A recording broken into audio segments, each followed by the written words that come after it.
Hey everyone, how you doing? Just a few comments on Saturn, a subject that is really not spoken about by most astrologers. Roman Kolev would certainly be speaking about it. Several others from that kind of lens of astrology, which is Babylonian astrology.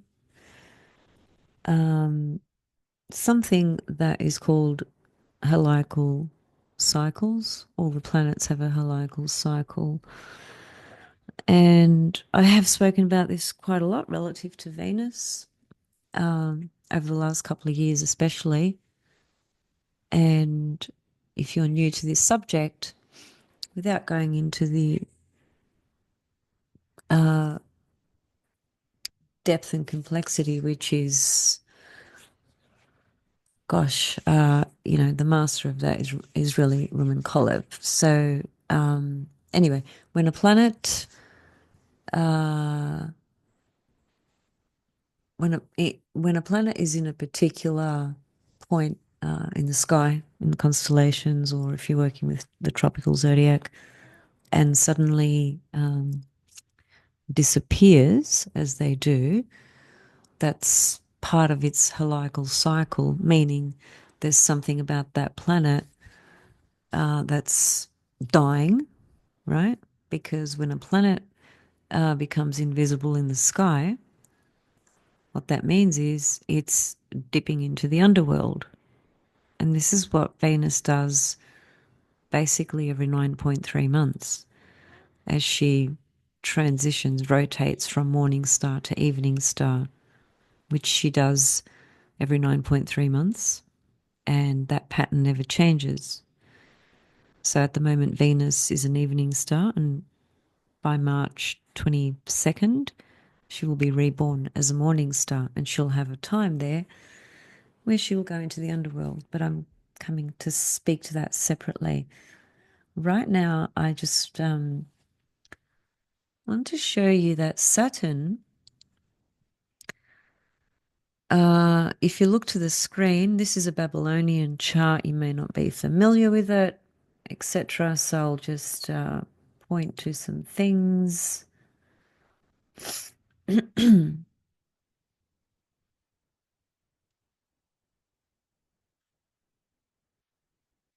So there is Saturn there where I'm pointing the arrow.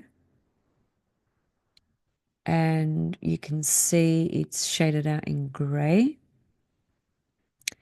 Now, the shading that the shading of grey relative to this program alerts us to the fact that this planet is invisible. See Mercury over here. Mercury 2 at the moment is invisible, but I'm not talking about Mercury today. Um, Although, now that I think about it, it's probably worth paying attention to both because Mercury is the ruler of the transiting moon's south node in Virgo, and Saturn and Mercury are both uh, in the north nodes. Uh, uh, that the north node in Pisces, Mercury and Saturn are also in Pisces. So they're Mercury is in the sign that is connected to the north node, but Mercury rules the south node because it rules Virgo, and Saturn is in Pisces. Anyway, I think I will just stick to Saturn because that's kind of what I had reflected on. So I don't want to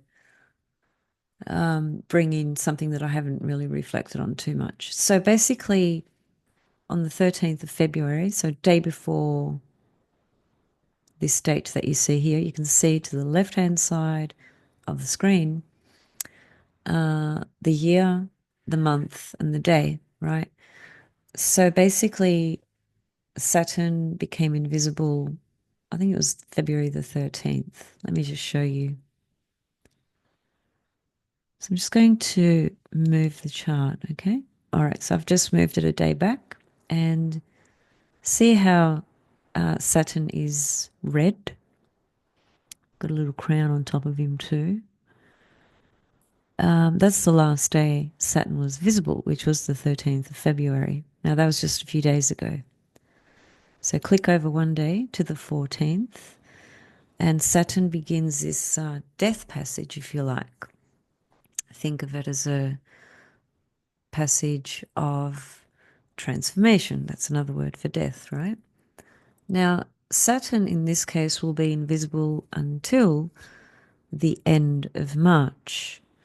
These are periods where planets become invisible and then reappear are highly significant passages spiritually, physically, mentally, emotionally, on every level, really. But these teachings are just not out there, okay? And they're certainly not part of mainstream astrology at all. So, given the North Node currently is in Pisces, and I've been thinking about that a lot. It's a recent transition. The nodes, moving out of Aries Libra and going into Pisces and Virgo. And the North Node in Pisces forming a conjunction to Neptune in Pisces, and of course Venus in Pisces as well. I've spoken about this. Venus is going to move over the North Node of Neptune 3 times. She's already done it once. She's got a couple more to go. So there's quite a lot pointing us to the North Node in Pisces, which is what? It's a lot of different things, but the most, perhaps one of the most important things for all of us to consider would be the ability to forgive, the ability to be compassionate, and the ability to trust and have faith, even in the midst of extreme turmoil. Because everyone's got their own story going on, and then we have all these collective shitstorms going on as well. So we're all in it together, but we're all being, impacted in different ways depending on our personal circumstances. Now, I'm tuning into this a lot because you see, Saturn is actually, it's in terms of the essential dignities and abilities, which describes a planet's strength, or you could say lack of strength, relative to whether someone is born during the day or someone is born during the night. There are different. There's a different crew of planets for the night and a different crew of planets for the day. And for the daytime, Saturn is one of the planets. So it's really interesting because when you go back into Babylonian astrology, which is, thousands of years ago, Saturn was considered the sun. He's known and has been referred to. Wasn't called Saturn then. There was a different name for him. There's a few names for him actually. But anyway, he was referred to as son of the night. So he's like literally the sun for the nighttime. It's just something really interesting to think about. And back in those times, Saturn wasn't as malefic as Saturn became as time progressed, and we moved into the Hellenistic or ancient medieval times, and Saturn is Chronos, who is associated to time, karma, death, difficulty, all sorts of things.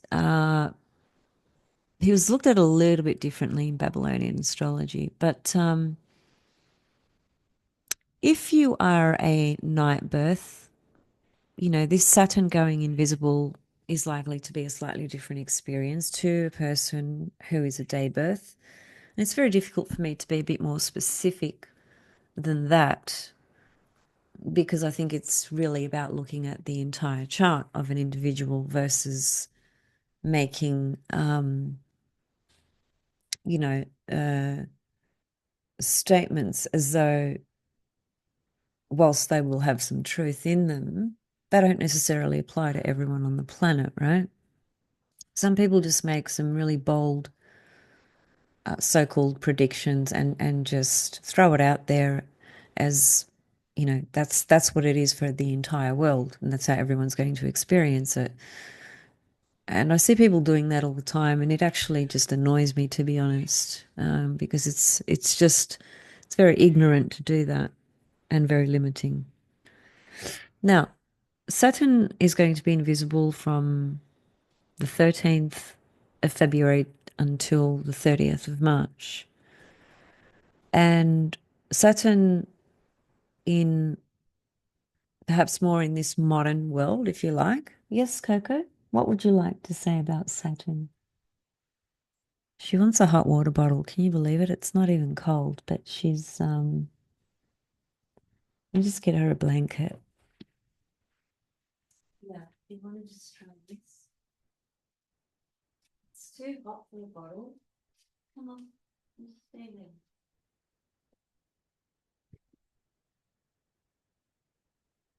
Yeah, so, everything needs to be integrated and processed from an individual perspective, whilst there may be general and collective processes going on relative to the topic, the star, the planet, the transit, the whatever it is one is talking about.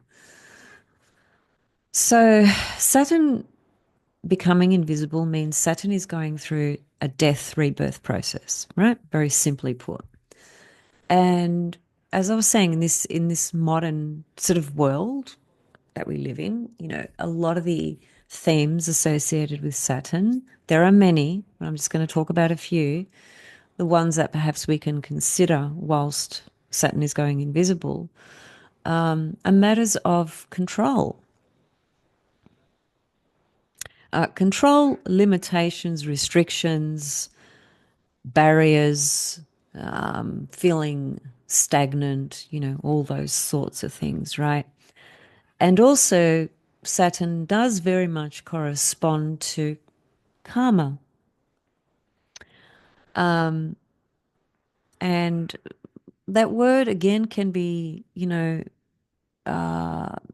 interpreted or perceived or explained, in a lot of different ways. It just depends which teachings you are looking to speak to. But just to keep it very simple for today, when I say karma in this context, I guess I'm probably more referring to something actually completing. And Saturn also connects to things being severed and finished, completed, done with, right? Because Saturn corresponds to time, particularly the time in this third dimension reality that we all exist in from a physical perspective. So I think, in a simple way, I think Saturn going invisible can be an opportunity for us to really to try and surrender perhaps, some of the need to want to control everything all the time. So, I mean, sometimes we just need to control certain things, there's a very healthy place for that, right? For sure. But, Saturn is going into the underworld, and that means something about wherever Saturn is in your chart at the moment is being transformed. It's got to go through some kind of death process, because when Saturn reappears on the 30th of March, which happens to be on the 24th degree of Pisces tropical zodiac. So when it when it disappeared, it was on the 17th degree, I think, 17th degree of Pisces, tropical, and it's 22 degrees Aquarius, Babylonian fixed if you're using that zodiac. I look at both actually, simply because I'm learning to work with both, and it's it's just proving to me that both work actually. Um, they are both very different though, and it's not easy to integrate both, and that's a personal choice for each person. I personally choose to work with both. So basically, for the rest of February, okay, and for the whole month of March, Saturn is invisible, and Saturn is in the same sign that the North Node is in Pisces, tropical zodiac. And as I mentioned earlier, I was thinking a lot about Pisces, compassion, forgiveness. And I think that's probably something that I think most people can relate to, particularly since we've had Mars pretty pissed off in Cancer, retrograde, opposite Pluto, square Chiron, really stirring up a lot of unconscious material and a lot of insecurities. And that will be lived, experienced, understood, integrated, seen, triggered, whatever, differently for each individual. And Mars rules anger, of course. And so, Mars in Cancer is a pretty frustrated Mars, right? Especially going retrograde. So that's probably flared up a lot of different things for different people. Certainly did for me. It was opposite my own Mars. Did that T squared to Chiron, in the sky just a few days ago. It's sort of still within range now, actually. So there's been a lot of tense emotional stuff going on, okay, in short. And it's probably tested all of us, pretty significantly, right? With our ability to be patient, or to be compassionate, or to be forgiving for certain things that have happened. You may have been a victim of something, a crime, a verbal assault, physical assault. It could just be a vampire having drained your energy. It can be a lot of different things, right? It can be family matters. For a lot of people, it will be, cancer, family, clan, tribe, home, the past. Cancer always connects to the past. So a lot of stuff has been stirred up, okay? And Mars in the sky has been extremely bright for a while. The brighter a star or a planet is, the more powerful that frequency is for us here on the earth. So the more we feel that energy. Now, Mars being so close to the earth, which is when a planet goes retrograde, it's basically closest to the earth. That's what happens. So Mars retrograde means it's being closer to the earth, closer to us. And so the the feisty energy of Mars has been super powerful, for better or for worse. Fortunately, that's all going to move on soon-ish. Not soon enough, but soon-ish. So I'm just bringing some context in to help us understand the significance of Saturn going invisible in Pisces and the North Node being in Pisces. So I feel like for certain individuals, what it might mean, this is what it feels like for me, and perhaps some of you can relate to this, which is why I'm sharing it.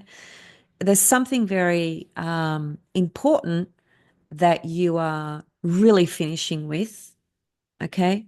With Saturn going invisible. And, in Pisces, the last sign of the zodiac, which the last sign of the zodiac is the end of the wheel. So that too is speaking to either past life things or unconscious things being, triggered, activated, or simply finishing something.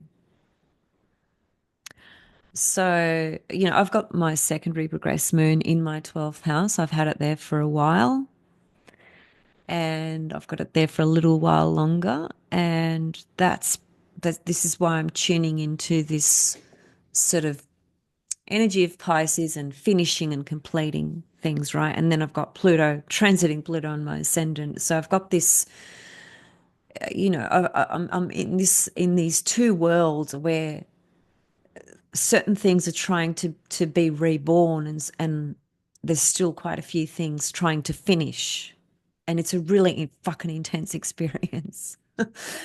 So Saturn going invisible, I think, is going to allow us to process something, reflect on something internally. Also, an opportunity for us to really just to really have that ability to not let your faith be shaken. Your trust and your faith, right, of life and God and the divine and humanity. To not let it be shaken so much so that it's because of this Mars business that's been going on. To not allow all of that to contaminate something inside you that is much deeper, that where you really do hold that ability to have faith and compassion, even though there may be so many things that have upset you or angered you, whether it's things that have happened recently or whether it's memories of things that have come up, which is this Mars in Cancer, right? And it can contaminate so much of our emotional field and our mental field that it then starts to color, all the good things, including our ability to have faith, in such a way that we lose sight of the good things, or we lose sight of our compassionate side, because we've been tested so much from a Mars perspective. That is, people pissing you off, upsetting you. Could be people abusing you. Could be, numerous things, right? And naturally, when someone attacks you, you just, you become Mars. You need to defend yourself, or you'll attack back, or whatever it may be. Now that may be emotionally, mentally, physically, whatever it is. But it's quite it's really stirred a lot of emotional content that really a lot of it comes from the past as well. And I'd be very interested to hear from all of you listening to this, how much you relate to what I'm saying.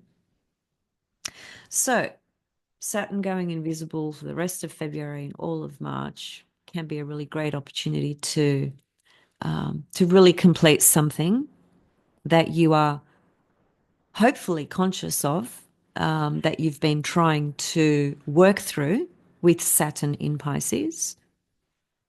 Because Saturn is, by the time Saturn becomes visible, it's going to be 24 degrees of Pisces. So it's nearing the end.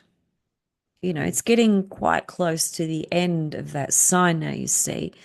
So this is a really powerful opportunity while Saturn is nearing the end of Pisces, if we just look at it through tropical, and goes invisible, dives, goes into the underworld, enables you to basically purge things that you need to